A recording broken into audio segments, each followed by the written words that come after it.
The strides being made to address sickle cell disease are vast and wide, but we could always do more. To talk about where we are in the efforts to treat sickle cell disease, we have Dr. Yutaka Niihara, the CEO of Emmaus Medical Incorporated. Dr. Nahara has been involved in patient care and research for sickle cell disease for most of his career and is the principal inventor of the patented L-Glutamine Therapy for treatment of sickle cell disease. He is a co-founder of Emmaus, a principal investigator for LA Biomed at Harvard UCLA Medical Center, and professor of medicine at David Geffen School of Medicine at UCLA. He is also a recipient of the LA Biomed Spirit of Innovation Award for his work on sickle cell disease. Living your life, please help me welcome my friend, my partner in crime, Dr. Yutaka Niihara, and we don't look nothing alike. Dr. Nahara, how you doing, man? Oh, doing great. I'm a fan of your show, both Dr. Hebert and Kier. Well, we're glad to have you, Dr. Nahara, on the show. And also, man, my sidekick, Dr. Nahara, you already know him pretty well too. Pretty cool dude, Dr. Corey Hebert. How you doing, man? I'm good. I see Dr. Nahara is here, and Dr. Nahara is one of the nicest, gentlest fellas I've ever met, and really an unsung hero in the fight against sickle cell, because he's been doing this, and as you could tell, he doesn't look like what you would normally expect a sickle cell person, an advocate, would look like. And I'm just glad that he's here and has done all that work, and I'm glad to have him on the show. I'm glad he's here too. Cause guess what? Do y'all remember the first time we all met in Orlando? Yeah. Yes, I did. I remember seeing Dr. Nahara, and it's like he was so tall, and then we just hugged like children. Started jumping around in a circle in the lobby of a hotel, and I've never met him in person, man. And that's the spirit he gives off, Dr. Hebert. I agree. Yeah, yeah. Yeah. And so, Dr. Nahara, we are so honored to have you Oh, here thank you. today to talk about all your But work you've done and everything. I tell you, the honor is really mine. And I'm so glad to see the heroes that I'm fan of, because I'm just an audience. I watch you guys every week, and I say, oh man, these guys are really doing great things for sickle cell patients. Yeah, so thank Yeah. you. Well, we appreciate it, man. We really do appreciate it because one thing about it is you do a lot of things, Dr. Nahara. First of all, before we get into everything else, what was the passion that got you into even thinking sickle cell? Because you could have chose anything. Yeah. That's okay. Um, I want to explain without offending anybody, including myself, is that I was so fascinated with cancer in medical school. So I was prompted to go into hematology oncology after my internal medicine training. And my training was at Harvard UCLA Medical Center. It's one of the county hospitals in Los Angeles. And of course, cancer patients needed a lot of help, and I was happy to do so. Then I started to see sickle cell patients because we see patients with blood diseases. This was 1989 to 1992, uh, and they come in with a lot of pain, and they're sick. And then I was told by my seniors, and I was very obedient student. So I said, okay, but you know what they tell me? Oh, they're drug seekers, and it was hard for me to swallow. But I said, if they say so, maybe that's true. So first thing that I tried was when I see these patients, hey, I know it's tough, but let's try and see if we can come off of these narcotics. And now looking back, I think that was kind of like a very naive and stupid. But when I start to see these patients suffer so much in the hospital, start to see organ failures and even death at young age, I said, they have to be more than just drug seekers. So I started looking into this a little bit more, and sure enough, you can imagine almost any disease in the world, and the sickle cell patient will suffer from it. Stroke, heart attack, infection, tumor, whatnot. Just I said, wow. And then so I started to think about So what can we do for these people? There's no treatment, absolutely no treatment to reverse sickle cell process. And then, I'm Asian, and I was born in Japan, um, and people tell me, why are you so interested in sickle cell disease? And then, I know why they're asking me this. And then I feel a little offended. I mean, I don't have diabetes, but I treat diabetic patients. I don't have cancer, but I treat cancer patients. So what's the point, I mean, these are my patients, and I care for them because, I can name some of my earlier patients' name because they left such a big impressions on me. So when I finished my training, well, anyway, what happened was because I pay extra attention to sickle cell patients, more and more people start to choose me as their primary doctor, sickle cell patients. So my clinic pretty soon became a lot of sickle cell patients and became like a sickle cell clinic, even though it was so which I enjoyed. And once I finished my training, I was given opportunity to pursue hematology or oncology research. So I chose hematology, focusing on sickle cell disease. Not that I can come up with something. I was pretty conceited, but not that conceited. Yeah. Yeah. No, no, no, no, not her. You had every right to, as far as I'm concerned. You could be conceited because you're helping me. Yeah, there are a lot of smart people, but I felt like somebody has to put some effort into sickle cell disease, and I had great mentors, Dr. Tanaka and Dr. Zeres, and they had all the groundwork before I came. All I had to do was just put their ideas together, and actually, we were able to prove that this is going to work for our patients. I'm talking about Endari within like 5 years. But then, in order to get this approved as a medication, we have to put a lot of money and time. I can tell you more about this maybe some other time. But anyway, to make a long story short, we were able to come up with a treatment that was, I would say, safe and most importantly, effective. But more importantly, something that is easy to take and price wise, I wouldn't say really really cheap, but relatively inexpensive. So that's what we were looking for, because if I'm a patient, whether I have cancer or blood pressure or any other problem, I like to have medicine that's safe, first of all, and also effective. And I don't like injections. And injections okay if it's really effective and it's only once in a while or once, but I wanted something that patients will be able to take, um, and and of course this is not the only thing. This the fact that our medication became approved shows that there were so few medications that were being developed that was developed from the patient's perspective, I would say. Well, Dr. let me ask you a question. So, I take care of patients with sickle cell, and I get more and more every month, and it's really upsetting to me because we know that almost 98% of these young ladies that find out that their baby has sickle cell, they had no idea that they even had sickle cell trait, that they could even have a baby with sickle cell, and then they think that sickle cell is curable, easily curable, because that's what they see on the news. But when I talk to my colleagues about treatment of sickle cell patients, a lot of them don't know about Endari. And why do you think that is?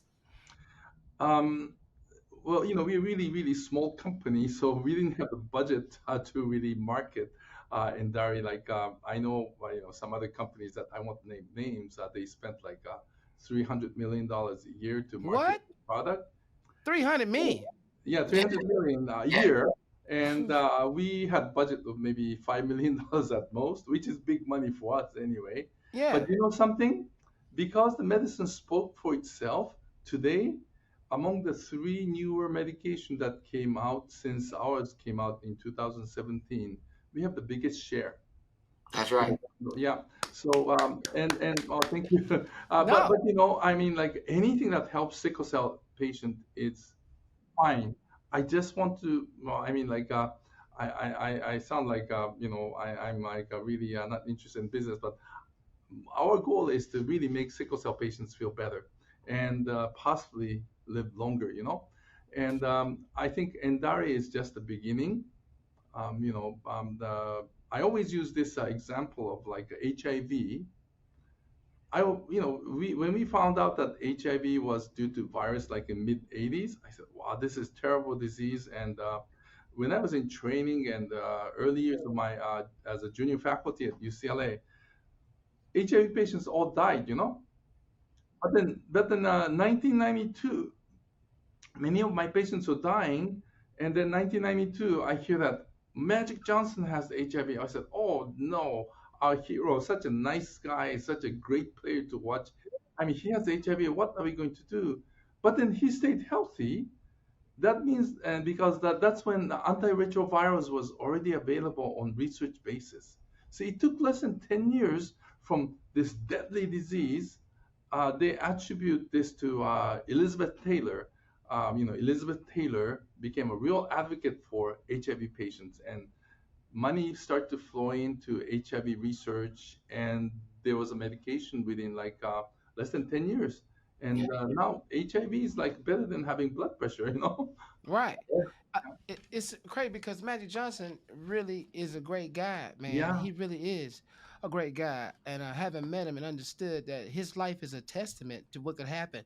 And that's how I want my life to be, is a testament for sickle Oh, cell. Kier and Dr. Beer, both of you, I mean, you are doing this. And I tell you, the first thing that's important is to increase the awareness of sickle cell disease, even before the medication, so people have proper understanding of the disease. I mean, Yeah. can you believe doctors telling me, my Yeah, senior doctors telling me that sickle cell patients are drug seekers to a naive young doctor? And yeah, somebody who graduated from medical school actually believed that. That's how how silly things were. But yeah, you guys are making the difference. I know you are because every show is quite impressive, and we need more people like you. And I know this is spreading. So, yeah. so that's the first thing. Sorry, I keep talking too No, much. no, you go. When it You're comes to fine, Dr. sickle Hart. cell, you're gonna have to shut my mouth because No, we glad you here. That's what yeah, yeah. because we can't catch you because we need you in the lab. Yeah. So number two is like we need more people who are willing to develop medication, not from pharmaceutical company point of view, but from sickle cell point of view, not to develop these humongously expensive medication that can make a lot of money for a pharmaceutical company, but something that is really practical, safe, and effective. Something that if you take it to like a remote area of Africa or India, um, Hmm. some nurse or maybe like even nurses aid can give to patients and the patients will do fine. That's the type of thing that sickle cell patients really really need. And you know something? Yes, sir. Aside from Endari, I have eyes on a couple other medications that's already available. And I think when we combine those two or three possibly, I'm kind of hoping, maybe I'm being a little bit too optimistic. We may be able to control sickle cell altogether, just like how we control HIV. I agree. I agree because when AZT first came out, AZT by itself was helping, but it wasn't helping everything. But when we put together those cocktails, see what it takes, and you perfectly understand what I mean. What it takes is collaboration, but people, especially pharma, they don't necessarily like to collaborate because then you have to start, stepping back a little bit on what you feel to start respecting what other people feel, and then that becomes a problem. And then there's the money problem: who's going to get this, who's going to do that. But if we are going to make a dent in this, there's got to be collaboration. And Yeah. and I, Yeah, I know you're man. willing to collaborate. I'm willing to collaborate. Everybody's willing to collaborate, but sometimes it still takes a See, little bit of a push. and see, Yeah. that's what the problem is. See, that's what we don't understand as patients. If you tell me if we can control sickle cell altogether, just like HIV, I got excited because I understand what that means. You mean to tell me I can have less and less crisis Well, I'm hoping that we're going to stop crisis altogether just with altogether? safe oral medication. Yeah. And then hopefully, well, here, I cannot tell you too much because the data is not public yet. Okay, But we well have that's some fine. interesting data You that ain't gotta we'll be tell me. presenting I toward the already end of understand this that. No, year. you ain't gotta tell me. You ain't gotta say no more. All I know is we can control crisis. That sounds like interesting Yeah, to me. yeah, That's all yeah, I yeah. pretty much need to know. But when you could push back on collaboration, see, that's where I lose the faith at, because now we have people that are arguing about helping people like me. You know, I think people's focus are different because, like, when you think about HIV, there was advocate, and they're almost like a benevolent activist. You know, Elizabeth Taylor, after Rock Hudson suffered, she really cared for Rock Hudson as a friend, and then after he passed, she became a strong advocate, right? Now, you guys are this advocate right now, and we need more advocates like this. And once we have the advocates who will come out strong enough for sickle cell patients, and I would join you too, of course. Um, I think more people will pay attention to this. And actually, this is sort of happening now. As you know, 1997, hydroxyurea was approved for treatment for sickle cell disease. And when this was first approved, I said, oh man, we have to use chemotherapy for sickle cell patients, something that could possibly cause cancer. But sickle cell disease is that bad, in a way, worse than cancer. So, sickle cell patients, as long as makes their lives better, I think, it's worth it. And then there was nothing for 20 years until we came out from this, I should say measly, but little laboratory in south of Los Angeles. And, with no pharmaceutical association because farmers weren't willing to, I was willing to give, our knowledge to pharmaceutical company for free for sickle cell patients. But nobody was interested in the year 2000. And then now they're trying Here, to, Nahara, I hate to interrupt you, but see, I've known Kier now for a long time, and there's certain things that when our guests say it, he kind of sits up where he can't see the star on his monitor no more because he sits up and he gets real upset. So when you just said, "Wait a minute," you try to tell me that you tried to give this away for free to the oh, pharma companies, and they wouldn't even take it. Kier got mad. Kier just got mad because I he didn't did. really know that. I didn't know that, because that is so crazy, because that tells me there's no what do you need for, there's no interest or no care for people like myself. And see, this is what I've been trying to fight for all my life, just to be equal, not more, mhm. just to be equal. Yeah, see, that's the reason why this type of podcast is so important. We need to let people know that sickle cell patients are people, a person just like any of us, and we have like I have a problem with hypertension, and just like anybody else, we have some disease. Some are more severe, some are less severe, but we need to treat each other as equal.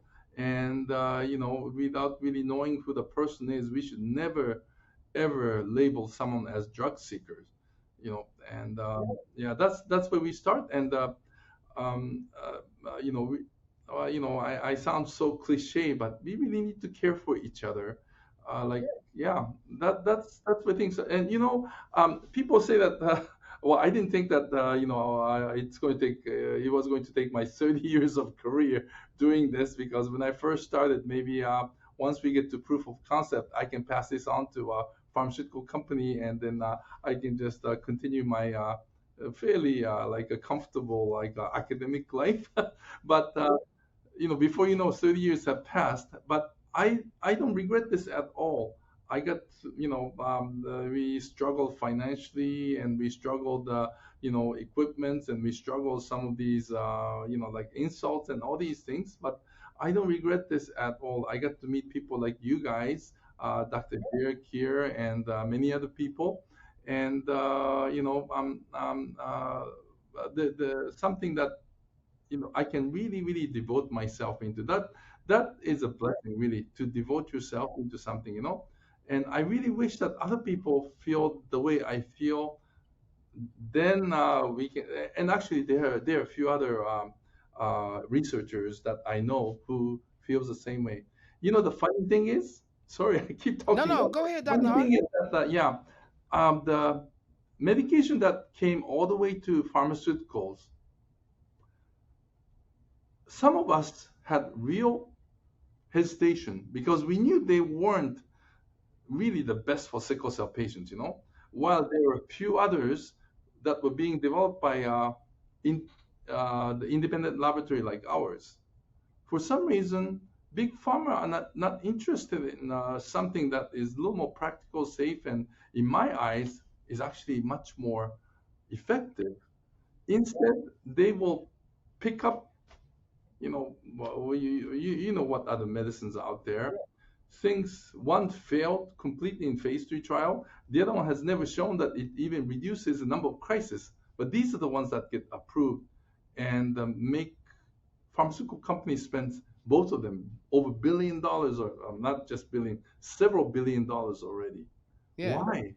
I I don't know. Dr. I, Hart, I I don't just know want to be either. I just want Yeah. to feel better. So my goal is like, if, and I know that our company is doing okay, and my goal is to try to encourage those individual investigators with great ideas who are thinking from patients' perspective, and try to bring them out in the world, because that's how we're going to help sickle cell patients, like Dr. Hebert was saying, with the combination therapy. Yeah. Well, you know what? I'm looking behind you, Dr. Nahara, and I see a big globe. Oh yeah. A big globe back there. And the reason why I know it, that's what your scope is. And you have a very big scope because you know that the sickle cell problem is not just a United States problem. It is a global problem. And we're working on this to make it so that this medication, these therapies, all these new things out there are available for people all over this globe. And I just want to commend you on that because, a lot of people think this is just an African American disease, but as we both of you know that it's not. And so we have to always think about this globally and how we can Yeah. affect the world. And as long as I know that there are people like you, I have enough courage to keep going. I don't know how many more years I can continue this, but as long as I can think and I can move my hands, I think I'll keep working on You're this. right. It's Because I'm really going to tell you, nice. Dr. Hara, I just going to tell you, man, at the beginning of this year when I was in the hospital, Dr. Hara came to see me after having a sickle cell crisis. And, um, man, I just want to say, Dr. Hara, thank you for coming because he actually got to see what my treatment plan was, how they were treating me, and he could understand why I was still in the condition I still was in. And he came in the room, man. First thing he did was he prayed with me first, and then he went to being a doctor. And so he was my friend first. Then he became a doctor, and he said, "This is all wrong." He said, "No wonder you if you look like this now, I can't imagine what you look like when you came in." And it was just not progressing.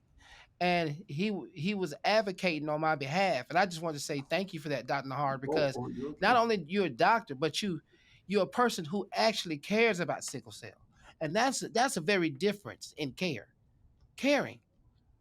Well, Kier, you're my friend, and after I see some of these patients for a while, they, in a way, they at least I care about them because they were sort of my friends. And what's toughest was like some of those people, actually, the people that I knew when I was like 29, 30, they all passed now. They're all my same age, 10, maybe 15 of them. And now my goal is to try to make sure that in the future, sickle cell patients are going to stay healthy, and they're going to, live a healthy, fulfilling life. That I hope I'm not asking too much, but I think that's quite possible. And yeah, yeah, yeah. Oh yeah, Dr. Abir, you're my friend too, of course. And I think that's great, Dr. Nahar, because I think that's important to understand that those are the goals for us. Yeah, Me yeah, personally, Dr. Aber, that's one of my goals, is to live a long life. yeah, I want to be here, but also I also want to encourage the next generation of people that they'll have a roadmap of how to live your life, to have a successful life. And that's a part that's been taken away from us by so many people. They'll tell us that we can't do certain things or we're not allowed to do certain things, which limits the quality of my life because if just going out and being on a lake or on the ocean makes me happy, and you tell me I can't do that because I have sickle cell, you're limiting my quality of life.